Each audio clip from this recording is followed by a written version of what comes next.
കഴിഞ്ഞ 5-8 വർഷമായി ഈ നാട്ടിൽ ദുരന്തങ്ങൾ വിട്ടുപിരിയാതെ തുടരുകയാണ്. ഒന്നാം പിണറായി ഗവൺമെന്റ് അധികാരത്തിൽ വരുന്നത് 2016 മെയ് മാസത്തിലാണ്. അധികാരത്തിൽ വന്ന് മാസങ്ങൾ കഴിയുമ്പോഴാണ് ഓഖി ദുരന്തമുണ്ടാകുന്നത്.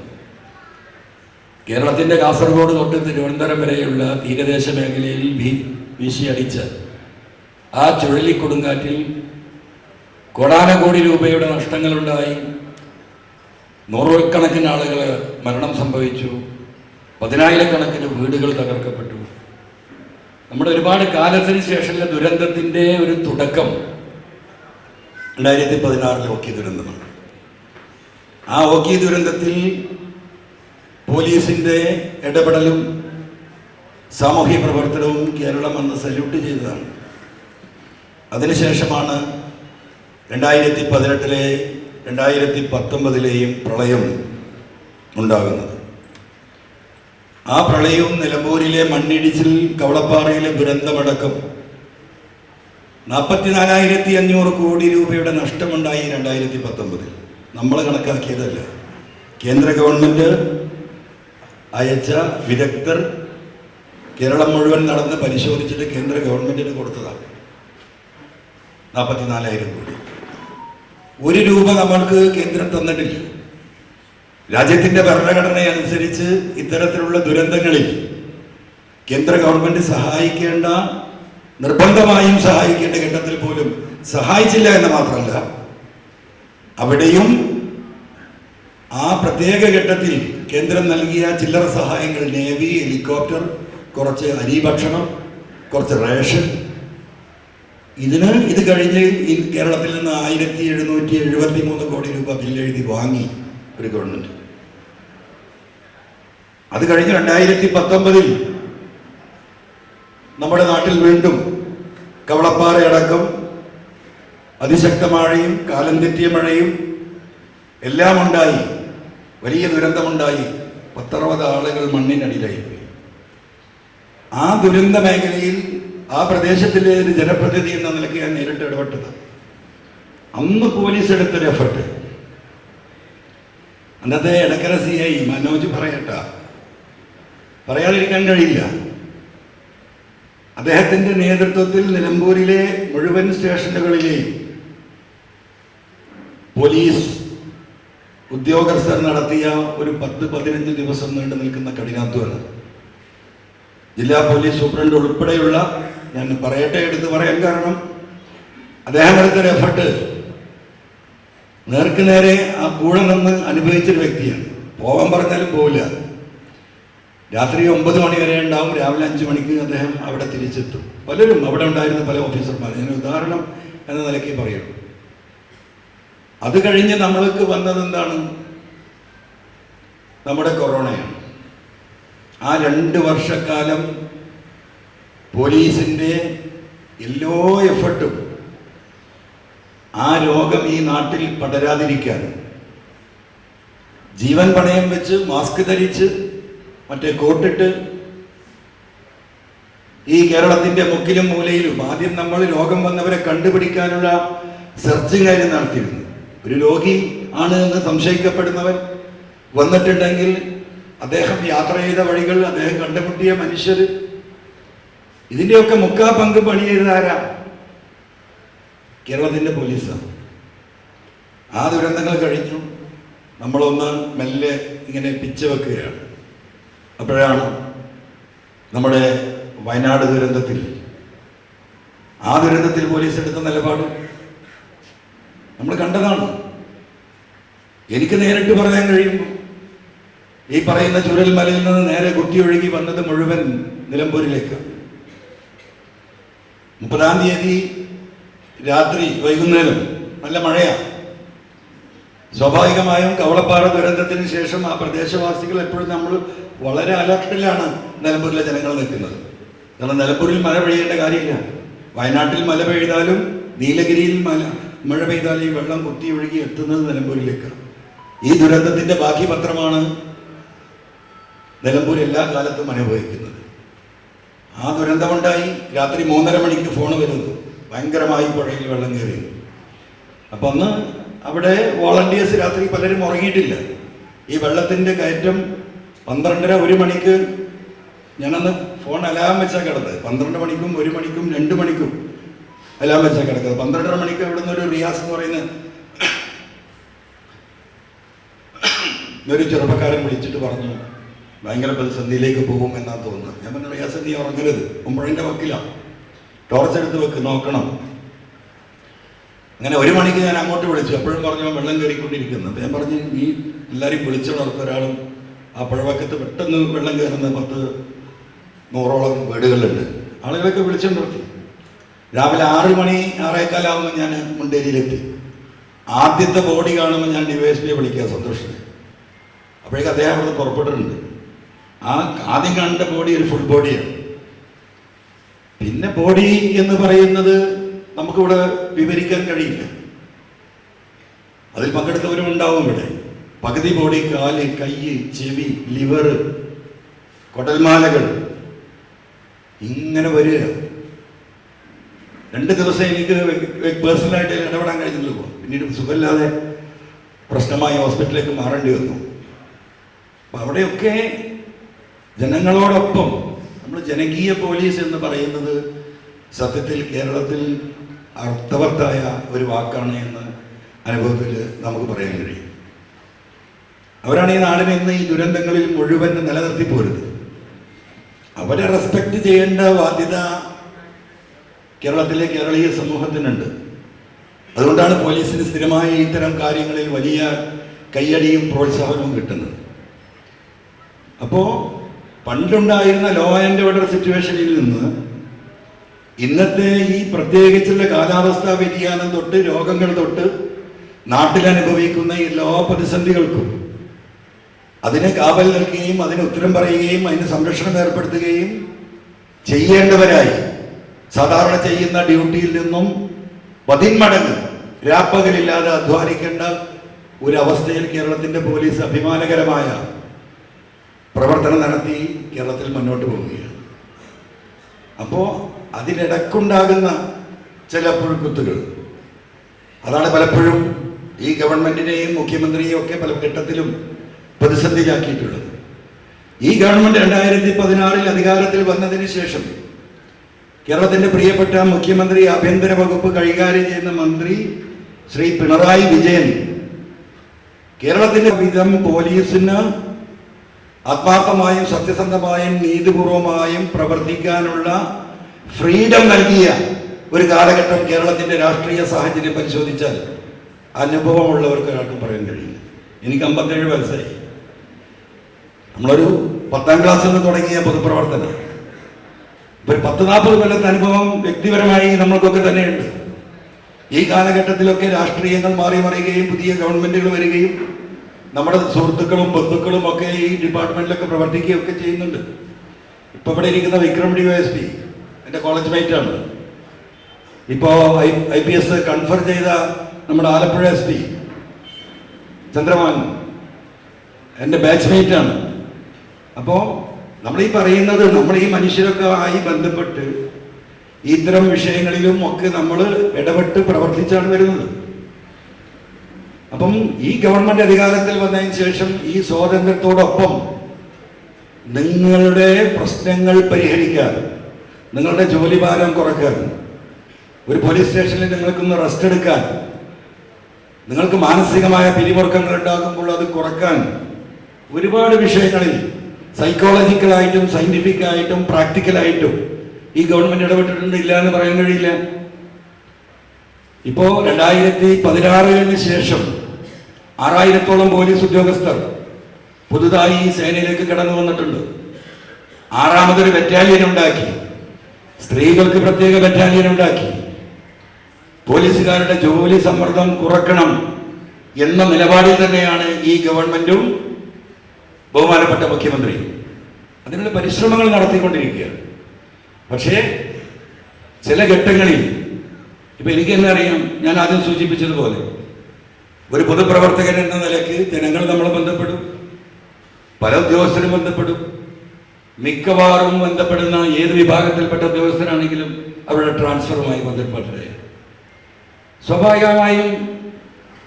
നമുക്കവരെ സഹായിക്കാൻ പറ്റുമെങ്കിൽ, അവരുടെ റീസൺ ജെനുവിനാണെങ്കിൽ നമ്മളതിൽ ഇടപെട്ടിട്ട് സഹായിച്ചു കൊടുക്കണം. എന്തെങ്കിലും വിട്ടുവീഴ്ച ചെയ്യണമെന്ന് സ്വാഭാവികമായും പറയും. പക്ഷെ അടുത്ത കാലത്തായിട്ട് ഏറ്റവും കൂടുതൽ എന്നെ സമീപിച്ചവരിൽ സാധാരണക്കാരായ പോലീസുകാരുണ്ട്. 1, 2, 10 ജില്ലയിൽ നടന്ന ട്രാൻസ്ഫറുകൾ ഈ കാലത്തിന്റെ ചരിത്രത്തിൽ ഇല്ലാത്ത വിധം അവരെ ബുദ്ധിമുട്ടിക്കുക എന്ന ഉദ്ദേശത്തോടു കൂടിയിട്ട്. പോലീസിങ് കറക്റ്റായിട്ട് നടക്കണം, അതിന് ട്രാൻസ്ഫർ ചെയ്യാനുള്ള അധികാരം പോലീസ് ഉദ്യോഗസ്ഥർക്കുണ്ട്. പക്ഷേ അത് മനുഷ്യത്വപരമല്ലാത്ത ട്രാൻസ്ഫറുകൾ നടന്നപ്പോൾ ഇതിന്റെ ഉത്തരവാദിത്തപ്പെട്ട ഉദ്യോഗസ്ഥന്, സംസ്ഥാന തലത്തിലെ ഉദ്യോഗസ്ഥരുമായി പേഴ്സണലായിട്ട് ഞാൻ സംസാരിച്ചു. ജില്ലയിൽ ഇങ്ങനെ പ്രശ്നമുണ്ട്, ഇവരൊക്കെ വന്ന് നമ്മളെ കാണുന്നുണ്ട്, ഇതിലൊരു ഇടപെടൽ നടത്തണം. ഇതിൽ വളരെ മാനുഷികമല്ലാത്ത രീതിയിൽ രാവിലെ 5 മണിക്ക് നീറ്റ് ജോലിക്ക് 10-50 കിലോമീറ്റർ യാത്ര ചെയ്ത് പോയി. പ്രായം ചെന്ന അമ്മയും അച്ഛനും രോഗിയായ മക്കളും ഉള്ളവർ എന്നെ സമീപിച്ചിട്ടുണ്ട്. സാറേ, കഴിയുന്നില്ല പണിയെടുക്കാൻ, ഈ 5 മണിക്ക് പോയി തിരിച്ചു വരാൻ കഴിയുന്നില്ല, ജോലിയിൽ ശ്രദ്ധിക്കാൻ കഴിയുന്നില്ല, ഇത്ര പ്രശ്നങ്ങളാണ്, ഇതാണ് ഡോക്ടറുടെ സീറ്റ്, സാറ് വേണമെങ്കിൽ വിളിച്ചന്വേഷിച്ചോ, ഞാൻ കളവാണോ പറയും. എത്ര ആൾ പറഞ്ഞിട്ടുണ്ട്. ആ പറഞ്ഞതിന്റെ അടിസ്ഥാനത്തിലാണ് വ്യക്തിപരമായി പോലീസിന്റെ ഉയർന്ന ഉദ്യോഗസ്ഥരുമായി സംസാരിച്ചത്. ഞാൻ തന്നെ ഞെട്ടിപ്പോയി. അദ്ദേഹം എന്നോട് പറഞ്ഞത്, ഇതിൽ പലരും കഞ്ചാവ് കച്ചവടക്കാരുമായി ബന്ധപ്പെട്ട് പ്രവർത്തിക്കുന്നവരാണ്. പറഞ്ഞതാണ്, ഞാനും ജീവിച്ചിരിപ്പുണ്ടല്ലോ, പറഞ്ഞ ആളും ജീവിച്ചിരിപ്പുണ്ട്. കഞ്ചാവ് കച്ചവടവുമായി ബന്ധപ്പെട്ട് പോലീസിന്റെ വലിയൊരു ലോബി പ്രവർത്തിക്കുന്നു, അതുകൊണ്ട് MLA ദയവായി അതിൽ ഇടപെടരുത്, അതുകൊണ്ടാണ് മാറ്റിയത്. ഇതിൽ വ്യക്തിപരമായി അറിയുന്ന എത്രയോ പോലീസ് ഉദ്യോഗസ്ഥർ എനിക്ക് വ്യക്തിപരമായി ജനിച്ചെന്ന് മുതൽ അറിയുന്നവരുണ്ട്. അപ്പൊ ഈ പറയുന്നതിൽ അതൊരു ബേസ്ലെസ് ആണ് എന്നുള്ളത് നേരിട്ടുള്ള അറിവുള്ള ഒരു വ്യക്തി എന്ന നിലക്ക് എനിക്ക് അനുഭവമുള്ളതാണ്. അവരനുഭവിക്കുന്ന ഫ്രസ്ട്രേഷൻ നമുക്ക് ആർക്കാണെങ്കിലും, വീട്ടിലാണെങ്കിലും ജോലി സ്ഥലത്താണെങ്കിലും നമ്മൾ കളിക്കുന്നിടത്താണെങ്കിലും എന്താ വേണ്ടത്? മനുഷ്യന് മനസ്സമാധാനമില്ലെങ്കിൽ നമുക്ക് നമ്മുടെ പ്രവൃത്തികളിൽ എന്ത് ചെയ്യാൻ കഴിയും, എന്ത് കോൺസെൻട്രേറ്റ് ചെയ്യാൻ കഴിയും എന്നുള്ളത് അത് മനുഷ്യ സഹജമാണ്. അപ്പോ അതിനുള്ള ഒരു അറ്റ്മോസ്ഫിയർ ഇല്ലെങ്കിൽ ഒരാൾക്കും ജോലി ചെയ്യാൻ കഴിയില്ല. മര്യാദയ്ക്ക് ആർക്കോ വേണ്ടി ജോലി ചെയ്യണം, പ്രാഗി പറഞ്ഞിറങ്ങുകയാണ്. ഒരു സന്തോഷത്തോടു കൂടി രാവിലെ ഇറങ്ങുന്നതിന് പകരം പണ്ടാറടക്കാൻ ഇന്നും പോണല്ലോ എന്ന് വിചാരിച്ചിട്ടാണ് ജോലിക്ക് പോകുന്നത് പലരും. എനിക്കറിയാം. ആ ഒരു അവസ്ഥാവിശേഷം നിലനിൽക്കുക എന്ന് പറയുന്നത് ഒരു നിലക്കും ഈ സമൂഹത്തിനും ഈ നാടിനും ഈ പറയിൽ ബന്ധപ്പെട്ടവർക്കും സമൂഹത്തിനും ഒന്നും ഭൂഷണമല്ല. രാവിലെ നല്ല ഭാര്യയുടെ അടുത്ത് 2 തെറിയും കേട്ട് ജോലിക്ക് വന്നാൽ പോണ വഴിക്ക് കിട്ടുന്നവനൊക്കെ നമ്മൾ നെഞ്ഞത്ത് കയറും. നമുക്കറിയാം, വീട്ടിൽ പ്രശ്നങ്ങളുണ്ടെങ്കിൽ അതാ മനുഷ്യന്റെ ജീവിതത്തിൽ പ്രതികരിക്കും. പലപ്പോഴും ചിലരൊക്കെ ഓഫീസിൽ വന്ന് പൊട്ടിത്തെറിക്കും. ഞാൻ സ്റ്റാഫിനോട് അറിയുന്നുണ്ടോ, അവൻ പറയട്ടെ, കാരണം അവൻ അങ്ങനെ അനുഭവിച്ചിട്ടാണ് വരുന്നത്. ഒരുപക്ഷെ ഒന്ന വിഷയവുമായി ബന്ധപ്പെട്ടതാവില്ല. അപ്പൊ നമ്മൾ അങ്ങനെയാണ് മനുഷ്യരെ കാണുന്നത്. മനുഷ്യന് മനുഷ്യനായി കാണാൻ കഴിയണം. ഫാസിസം കുറെ കാലമല്ലോ, കഴിഞ്ഞ 8-10 വർഷമായിട്ട് ഈ രാജ്യത്ത് ചർച്ച ചെയ്യപ്പെടുന്ന ഏറ്റവും വലിയ വാക്ക് ഫാസിസമാണ്. എന്താണ് ഫാസിസം?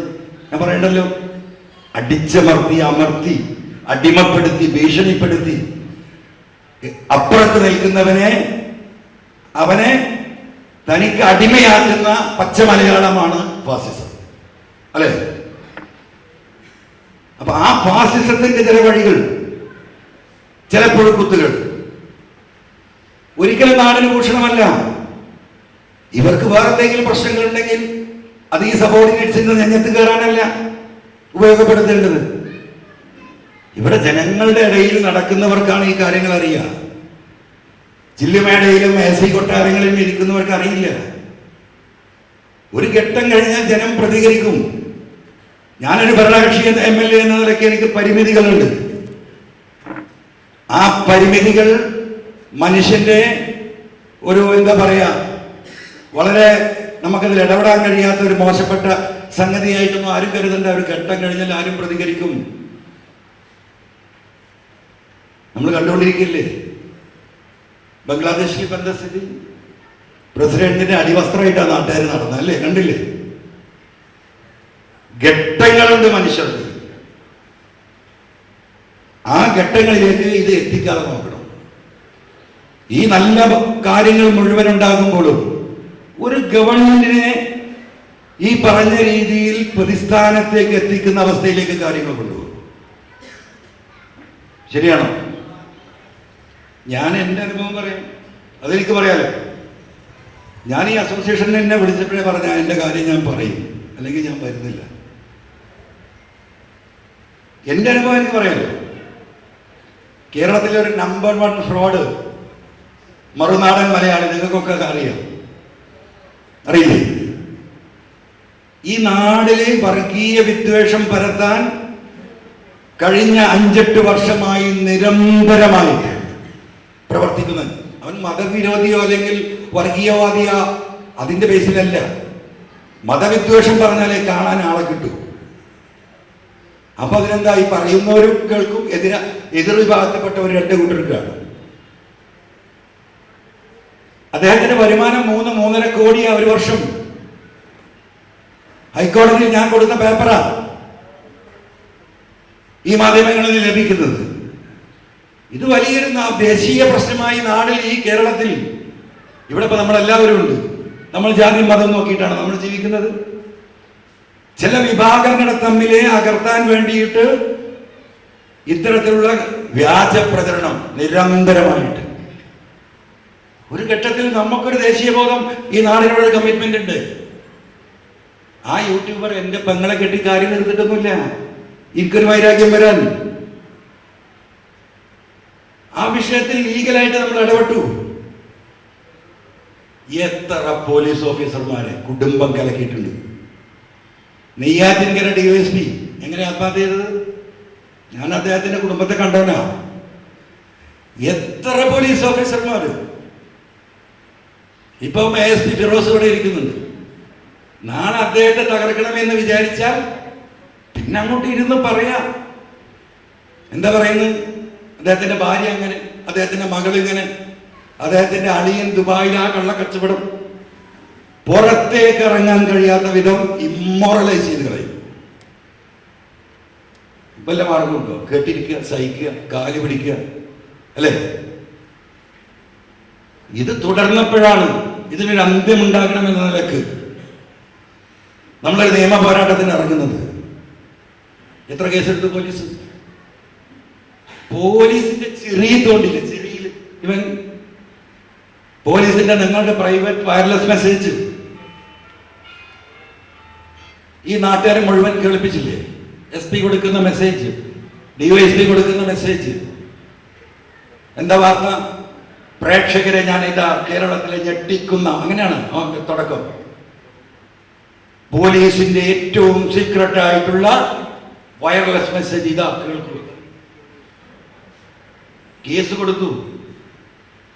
കേസ് അന്വേഷണത്തിൽ പോയി. എന്തുണ്ടായി? ഇൻഫർമേഷൻ ടെക്നോളജി ആക്ടിലെ 66F ഈ കേസിന് ബാധകമാണെന്ന് പറഞ്ഞ് അതിന്റെ ലീഗൽ ഒപ്പീനിയൻ എടുത്ത് അതിന്റെ ഫുൾ ഡീറ്റെയിൽസ് കൊടുത്തു. എങ്ങനെയാണ് 66F എന്ന് പറയുന്നത്? ഇൻഫർമേഷൻ ടെക്നോളജി ആക്ടിലെ ടെററിസമാണ്. എങ്ങനെ ടെററിസം വരുന്നത്? വയർലെസ് മെസ്സേജാണ് പുറത്തേക്ക് വിട്ടത്. അത് IT ആക്ടിൽ വരില്ല.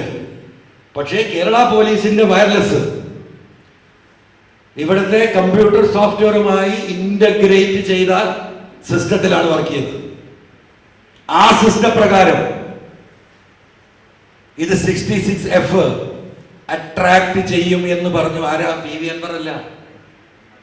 കേരളത്തിന്റെ പോലീസ് എഴുതി ചോദിച്ചു ഇങ്ങനെ ഒരു പരാതി കൊടുത്തപ്പോ, ഇത് ഈ പറയുന്ന 66F അട്രാക്ട് ചെയ്യൂ. Director general of prosecution case പഠിച്ച് റിപ്ലൈ കൊടുത്തതായിട്ടാണ് ഞാൻ മനസ്സിലാക്കുന്നത്. If this wireless is connected and integrated with the computer software system, it will attract 66F. എന്തേ എന്ത് നടപടി ചോദിച്ചു? ആലുവ പോലീസ് ഒരു കേസെടുത്തു, 66B ഇട്ടിട്ട്. ഇന്നലെ ക്രൈംബ്രാഞ്ചിലെ 2 SIമാർ എൻ്റെ അടുത്ത് സ്റ്റേറ്റ്മെന്റ് എടുക്കാൻ വന്നിരുന്നു. ഞാൻ പറഞ്ഞു എനിക്കൊന്നും പറയാനില്ല, എനിക്ക് പറയാനുള്ളത് ഇതാണ്, ഈ കേസ് ഇന്നതാണ്, ഇത് 66F അട്രാക്ട് ചെയ്യുന്നതാണ്, നിങ്ങൾക്ക് കുറച്ച് ഉളപ്പ് വേണമെന്ന് പറഞ്ഞാൽ പോലീസിന് ഈ നാട് മുഴുവൻ കുട്ടിച്ചോറാക്കി, ആ സേനയെ കുട്ടിച്ചോറാക്കി, ആ സേനയുടെ നിങ്ങളുടെ പ്രൈവറ്റ് കമ്മ്യൂണിക്കേഷൻ സിസ്റ്റം ഈ നാട് മുഴുവൻ കേൾപ്പിച്ചാൽ സ്വാഭാവികമായിട്ട് മനുഷ്യനുണ്ടല്ലോ ഒരു സാധനം ഉണ്ടാവില്ല, അതെങ്കിലും വേണം. എനിക്കൊന്നും പറയാനില്ല എന്ന് പറഞ്ഞു. എനിക്ക് പറയാനുള്ളത് ഈ 4 സെന്റൻസാണ്. ഇത് പോലീസല്ലേ? എന്താ കാരണം? ഈ പറയുന്ന ചങ്ങാതിൻ്റെ അടുത്ത് ഞാൻ ഈ പറഞ്ഞ പോലെ ഒരുപാട് TV സാധനങ്ങളുണ്ട്. ഞാനതാ മനസ്സിലാക്കിയത്. പഴയ IG ഇല്ലേ, നമ്മുടെ തൃശ്ശൂർ IG സുരേന്ദ്രൻ, മോൺസിംഗൽ, മാവുങ്കൽ, ലക്ഷ്മണ, ഇവരൊക്കെയല്ലേ ഈ ഗവൺമെന്റിനെയും ഈ പോലീസ് ഡിപ്പാർട്ട്മെന്റിനെയും ഈ കേരളത്തിലെ ജനങ്ങളുടെ മുന്നിലില്ലാതെ ഈ സാധാരണ പോലീസുകാരാണോ? അല്ലല്ലോ. അപ്പൊ ഇവരുടെയൊക്കെ പല സാധനമുണ്ട് ഇവന്റെ കയ്യിൽ. ഭീഷണിപ്പെടുത്താണ്, 66F ഇട്ട ഞാൻ അങ്ങോട്ടാക്കും, ഞാൻ ഇങ്ങോട്ട്. ഞാൻ മനസ്സിലാക്കുന്നത് അത് അന്വേഷിക്കേണ്ട പോലീസാണ്. എന്തേ പോലീസിനെ ഗഡ്സ് വേണ്ടേ? എന്തല്ലാതെ പോയത്? അവിടെയാണ് പ്രശ്നം. ആരാണ് ഉത്തരവാദി? ഈ ഗവൺമെന്റ്, മുഖ്യമന്ത്രിയെ കുറിച്ച്, മന്ത്രിമാരെ കുറിച്ച്, പൊതുപ്രവർത്തകരെ കുറിച്ച്, കുടുംബങ്ങളെ കുറിച്ച് എന്താ പറയുന്നത്? എന്തും പറയല്ലേ, എന്തും പറയും. അപ്പം ഇത്തരത്തിലുള്ള ആളുകളും ഈ കേരളത്തിലെ പോലീസിലുണ്ട്. അതെപ്പോഴും ഒരു എന്താ പറയാ, IPS റാങ്കിന്റെ മേലുള്ളവരാണ്. ഈ പോലീസ് വിഭാഗത്തിന് കേരളത്തിൽ ചീത്തപ്പേരുണ്ടാക്കിയിട്ടുണ്ടെങ്കിൽ ഇന്ന് വരെ അവരാണ്. ഒറ്റപ്പെട്ട ഏതെങ്കിലും പോലീസുകാരുണ്ടാവും ഏതെങ്കിലും കേസിൽപ്പെട്ടത്. അതും നിർത്താൻ നമ്മൾ പരിശ്രമിച്ചുകൊണ്ടിരിക്കുകയാണ്. പിന്നെ ഇപ്പൊ ഈ പറഞ്ഞതുപോലെ ഈ പറയുന്ന മയക്കുമരുന്ന് രാജ്യവ്യാപകമാണ്, ലോകവ്യാപകമാണ്.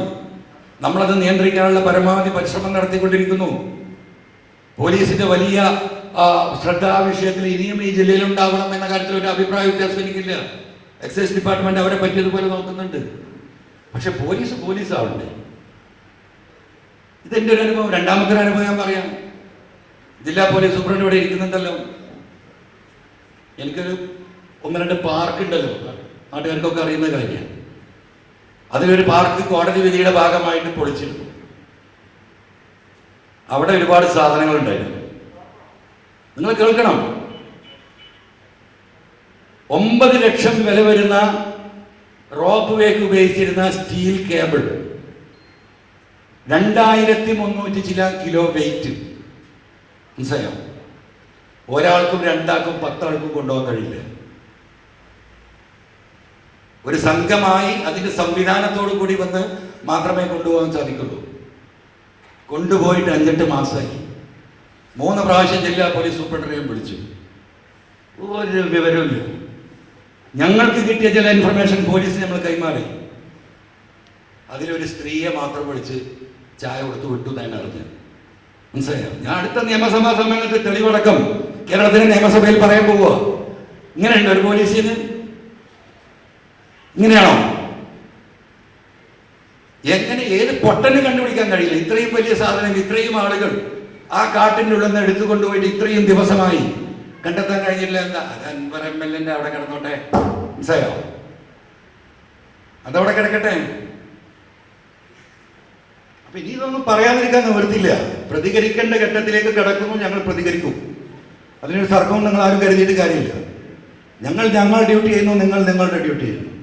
ഇപ്പൊ ഇവിടെ എടക്കര പോലീസ് സ്റ്റേഷന്റെ കാര്യം സ്വാഗതം പ്രാസംഗികൻ ഇവിടെ സൂചിപ്പിച്ചു. MLA ആയാലും ശ്രദ്ധിക്കണം. പോത്തലിലും എടക്കരയിലും പോലീസ് സ്റ്റേഷൻ പ്രശ്നം. എന്താ എടക്കര പോലീസ് സ്റ്റേഷന്റെ പ്രശ്നം?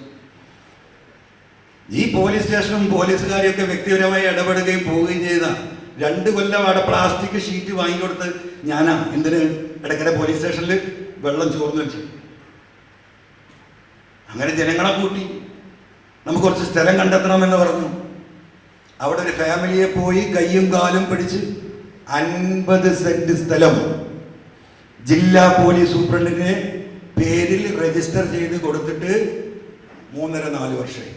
നിങ്ങളറിയോ? അത് കൺവെർട്ട് ചെയ്യണം. ലാൻഡ്. ആ കൺവെർഷന് വേണ്ടി ഇവിടുന്ന് പ്രപ്പോസൽ പോയി. തിരുവനന്തപുരത്ത് നിന്ന് കാർഷിക ഡിപ്പാർട്ട്മെന്റ് അത് ഉടക്കി. മുമ്പുണ്ടായിരുന്ന ആ സമയത്ത് അന്നത്തെ പോലീസ് ഉദ്യോഗസ്ഥർ വളരെ വളരെ കാര്യത്തോടു കൂടി വിളിക്കും. ബഹുമാനപ്പെട്ട എസ് പിയോട് ഇരിക്കാണല്ലോ, അയാൾ 5-8 മാസമായല്ലോ, ഒരു ഫോൺ കോൾ അല്ല MLA നമുക്ക് എന്താ ചെയ്യാൻ പറ്റുക? അല്ലെങ്കിൽ അദ്ദേഹത്തിന്റെ ഉയർന്ന ഉദ്യോഗസ്ഥരുടെ കത്ത് അദ്ദേഹത്തെ പറഞ്ഞ് മുഖ്യമന്ത്രി കൊടുത്തിട്ടുണ്ടെങ്കിൽ പറയട്ടെ, ഞാൻ ഈ കാര്യം പറയുമ്പോൾ എന്നോട് അവിടെ പോലീസുകാർക്ക് എന്താ MLAക്ക് ഇതിനായിട്ട് നടക്കുക, ഞാൻ വിട്ടു. പക്ഷെ ആ കക്ഷികളോട് ഞാൻ ഹൈക്കോടതി പോകാൻ പറഞ്ഞിട്ടുണ്ട്. അതിന്റെ ഫീസ് ഞാൻ കൊടുക്കാൻ നടന്നിട്ടുണ്ട്. എന്തിന്? 50 സെന്റ് സ്ഥലം പോലീസ് സ്റ്റേഷൻ നിർമ്മിക്കാനേ കൊടുത്ത്. ഇവര് നിർമ്മിക്കുന്നില്ലെങ്കിൽ ആ സാധുക്കൾക്ക് 50 സെന്റ് കൊടുത്ത 10 ആള് കൂടി തന്നതാ. ആർക്കാ ഉത്തരവാദിത്വം? ഇതൊന്നും ശരിയല്ല. അങ്ങനെ അങ്ങോട്ട് പോയിട്ട് കാര്യമില്ല. ഇപ്പൊ പോർട്ടുഗലിൽ ഇത്രയും ദിവസം പട്ടിണി കിടന്ന് പ്രവർത്തിച്ച പോലീസുകാർ എനിക്കറിയാം. അവരോടൊപ്പം ഇഞ്ചോട് ഇഞ്ച് നിന്ന് പ്രവർത്തിച്ച പാവപ്പെട്ട മനുഷ്യനാണ് കൂലിപ്പണിക്ക് പോകുന്നത് പൊതുവിൽ. ഇപ്പൊ 3 ദിവസമായിട്ട് പെറ്റി കേസ്. ഒരു പായൽ കിടന്ന ഒരു പാത്രത്തിൽ ഭക്ഷണം കഴിച്ച പോലീസുകാരൻ എങ്ങനെ ഇവരോട് പറയും? CMന്റെ ഓഫീസിൽ എനിക്ക് വിളിക്കേണ്ടി വന്നു ഇത് നിർത്തിക്കാൻ. ഇങ്ങനെയുണ്ട് ഒരു പോലീസിങ്. ഈ ഗവൺമെന്റിനെതിരെ ജനങ്ങളെ എങ്ങനെ ആക്കാൻ കഴിയും എന്നതിൽ റിസർച്ച് നടത്തിക്കൊണ്ടിരിക്കുക. റിസർച്ച് അത് ഫോളോ ചെയ്യുക.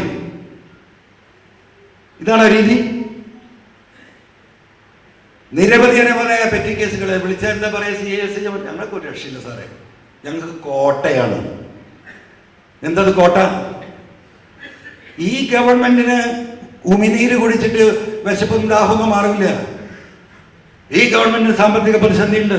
1,27,000 കോടി കേന്ദ്ര ഗവൺമെന്റ് ഇപ്പൊ തരാനാ. സെപ്റ്റംബറിൽ ഒരു ഘട്ടമില്ലാതെ ഈ ഗവൺമെന്റ് സുപ്രീം കോടതിയിൽ കേസ് കൊടുത്തു 73,000 കോടി രൂപക്ക്. 13,000 കോടി അർജന്റായിട്ട് സുപ്രീം കോടതി തരാൻ പറഞ്ഞു. അത് കഴിഞ്ഞ മാസം 5-8 ഇപ്പൊ 1,23,000 കോടി രൂപ ഈ ഗവൺമെന്റ് കിട്ടാനാ. സാമ്പത്തിക പ്രതിസന്ധി ഉണ്ട്. അതിനെ മറികടക്കാൻ ഗവൺമെന്റ് ശ്രമിക്കുന്നു. അതിൽ തുപ്പല് കുടിച്ച് ദാഹം മാറ്റാൻ ഈ നാട്ടിൽ കൂടെ നടക്കുന്ന സാധുക്കളുടെ മുഴുവൻ പെറ്റി കേസിട്ട് പൈസ പിടുങ്ങേണ്ട കാര്യമൊന്നും ഈ ഗവൺമെന്റിനില്ല. അതിനൊക്കെ പരിധിയുണ്ട്. ഇവിടെ ട്രാഫിക് നിയന്ത്രണത്തിന് ആർട്ടിഫിഷ്യൽ ഇന്റലിജൻസ് ക്യാമറകൾ സ്ഥാപിച്ചിട്ടുണ്ട്. ട്രാഫിക് കേസുകളോടെ കുറഞ്ഞിട്ടുണ്ട്. കോട്ട നിശ്ചയിക്കുക, എത്ര ലക്ഷം ഇങ്ങോട്ട് തന്നോളണം അല്ലേ? വെറുതെ ജനങ്ങൾ പറയുന്നത്. ഈ പാർലമെന്റ് തെരഞ്ഞെടുപ്പിൽ വലിയ ചർച്ചാ വിഷയം ഇത്തരം കാര്യങ്ങളല്ലായിരുന്നു. പോലീസ് ചെയ്യുന്ന നല്ല കാര്യങ്ങൾ മുഴുവൻ ചില ആളുകളുടെ സ്വാർത്ഥ താല്പര്യത്തിനും അവർക്ക് പേരെടുക്കാനും. അത് ഈ ഗവൺമെന്റിന് വേണ്ടിയിട്ട് നിങ്ങൾ ആ പണി ചെയ്യണ്ട. ഈ ഗവൺമെന്റ് കേരളത്തിലെ ജനങ്ങളോടൊപ്പം. ഈ മുഖ്യമന്ത്രിക്ക് അതിന് ഉത്തരവാദിത്തമുണ്ട്.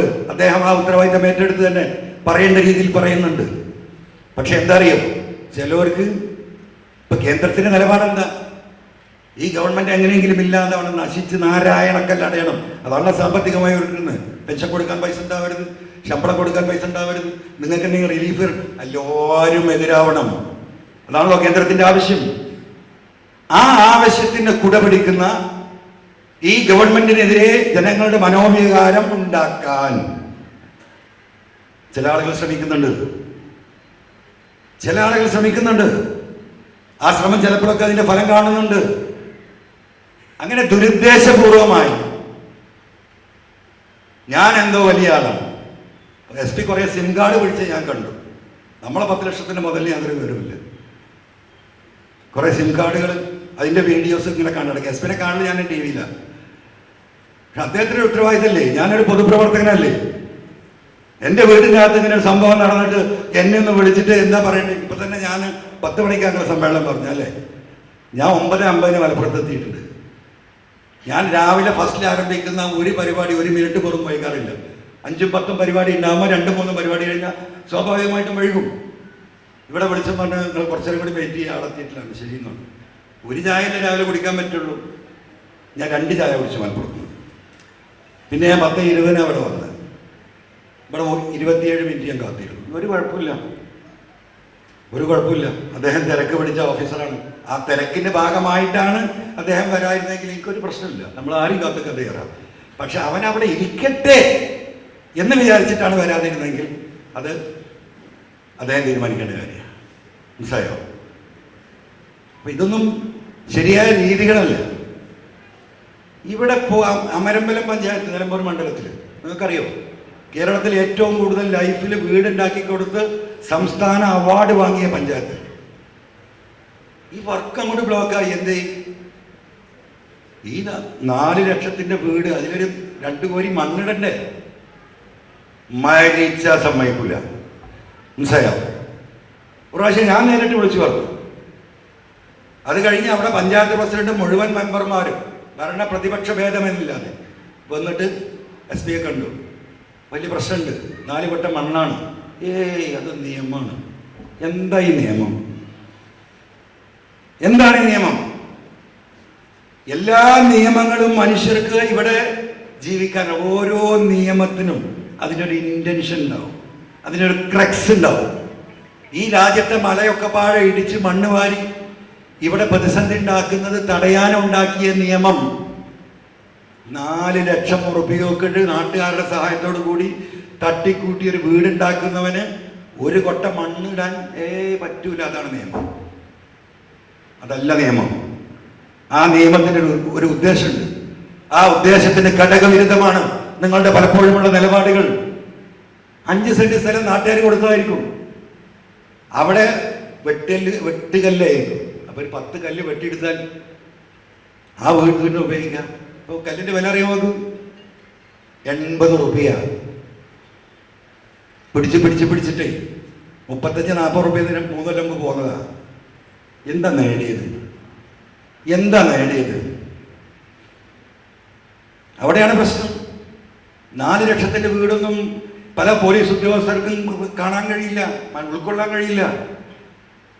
റിട്ടയർ ചെയ്ത പല ഉദ്യോഗസ്ഥന്മാരെയും വീട് ഇങ്ങനെ പോകുമ്പോൾ ഞാൻ ഇങ്ങനെ അന്തം വിടുന്നു. കാലം വരെ ആഫ്രിക്കയിൽ വരെ പോയി അധ്വാനിച്ചിട്ട് നമുക്കിങ്ങനെ ഒരു വീടുണ്ടാക്കാൻ കഴിഞ്ഞിട്ടില്ല. മനസ്സിലായില്ലേ? 10 ലക്ഷം റുപ്യ ഒരു കക്കൂസിന് ചെലവാക്കും. മനസ്സിലായോ? അവിടെയാണ് 4 ലക്ഷത്തിന് രൂപ ഉണ്ടാക്കുന്ന ഈ വീടുണ്ടാക്കുന്ന ഈ സാധുക്കൾക്ക് ഒരു തരി വന്ന പോലീസ് ഇടപെടുന്ന വിഷയമാണ്. ഇതാണോ ഈ രീതി? അതിനാണോ നിയമം ഉണ്ടാക്കിയത്? എന്നിട്ട് കാലാകാലം ഈ മലപ്പുറഞ്ഞില്ല. ഇനിയിപ്പോ പഞ്ചായത്ത് തെരഞ്ഞെടുപ്പ് വരാൻ പോവാണ്. എങ്ങനെ പിണറായി വിജയനെ ഈ മനുഷ്യരെ എതിരാക്കാൻ കഴിയുമോ? അപ്പൊ അതൊന്നും പോലീസിങ് അല്ല. അതുകൊണ്ട് ഇങ്ങനെ പറയേണ്ടി വന്നതിൽ അങ്ങേറ്റത്തെ വിഷമമുണ്ട്. നിവൃത്തിയില്ല. മനസ്സിലായോ? നിവൃത്തിയില്ല. മനുഷ്യത്വപരമായി ഡീല് ചെയ്യേണ്ട കാര്യങ്ങൾ അടിച്ചമർത്തിയിട്ടല്ല ഒരുത്തിനെ കൊണ്ട് പണിയെടുപ്പിക്കേണ്ടത്. അവന് കൈ കൊടുത്തും അവന് സ്നേഹിച്ചുണ്ട്. ഞാനൊക്കെ എൻ്റെ പാർട്ടിയിൽ, എൻ്റെ പൊതുപ്രവർത്തനത്തിൽ നമ്മൾ ഏറ്റവും കൂടുതൽ കൈ കൊടുക്കുന്നതും ഏറ്റവും കൂടുതൽ കൺസിഡർ ചെയ്യുന്നത് അതിൻ്റെ താഴേക്കിടയിലെ ഏറ്റവും സാധാരണ പ്രവർത്തകനാണ്. കാരണം അവനാണ് ഇതുണ്ടാക്കുന്നത്. അത് തന്നെയാണ് പോലീസിൻ്റെ സിസ്റ്റം. കഷ്ടപ്പെട്ട് കർണാടകയിൽ പോയി, ആന്ധ്രയിൽ പോയി, കേലിൽ പ്രതിയെ പിടിച്ച് റെയിൽവേ സ്റ്റേഷൻ്റെ ഉള്ളിൽ കക്കൂസിലൊക്കെ വിളിച്ചിരുന്ന് പ്രതിയെ പിടിച്ച് കൊടുത്താൽ ആർക്കാ പേര്? ആ പോയതിൻ്റെ പേരൊന്നും നമ്മൾ പറഞ്ഞത് കാണില്ല. അപ്പൊ ഇതൊക്കെ ജനം ശ്രദ്ധിക്കുന്നുണ്ട്. ഇതൊന്നുമല്ല രീതി. പോലീസിന്റെ ഉയർന്ന ഉദ്യോഗസ്ഥർക്ക് മാനുഷികമായ മാറ്റം ചിലർക്ക് ഉണ്ടായേ തീരൂ, അല്ലെങ്കിൽ ജനം അതിൽ ഇടപെടും. അത്രയും ഇതിൽ സൂചിപ്പിക്കാനുള്ളൂ. അതുകൊണ്ട് ആരും ഒരു വിഷമം വിചാരിക്കേണ്ട. എൻ്റെ അനുഭവങ്ങളും കാര്യങ്ങളും നിങ്ങൾ അസോസിയേഷനുമായി ബന്ധപ്പെട്ട്